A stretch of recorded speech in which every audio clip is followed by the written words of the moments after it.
এই ছেলে, তুমি এখানে দাঁড়িয়ে বেয়াদের মতো সিগারেট টানছো কেন? আমি তোমার বাবাকে জানাচ্ছি।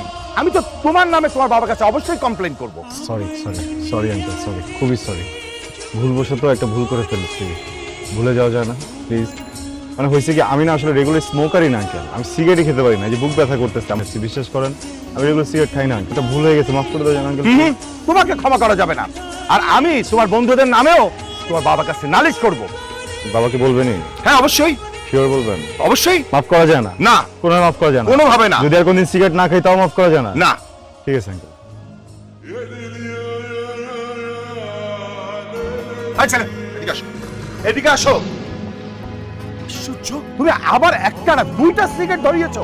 আমি মামা, মামা, এই যে সিগারেট যে খাইতেছি, এটা বিল কে দেয়? আমার বাপ।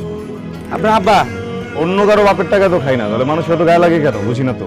এই ছেলে, এই কথাগুলো কাকে বলছো, কোন উদ্দেশ্যে বলছো? আমি কিন্তু বুঝতে পেরেছি।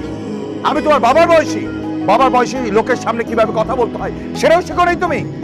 শামীম মামা, এই মহল্লায় অনেকে মাইর খাইতো, বুঝছো? হাজারে লোকে ভরে গেছে, খালি বাপের বয়সী, এই জন্য মাইরটা খায় না। একটু পরে টের পাবে। আমি তোমার বাবার কাছে যাচ্ছি, গিয়ে তোমার নামে নালিশ করছি। আঙ্কেল, আবার এখানে একটা সুতা আছে, ছেড়ে দিয়ে যাবেন? ওর আব্বার সামনে যে কি বলবেন? ছেলের সাথে দেখা হয়েছিল, কিচ্ছু শিখতে পারেন নাই। কথা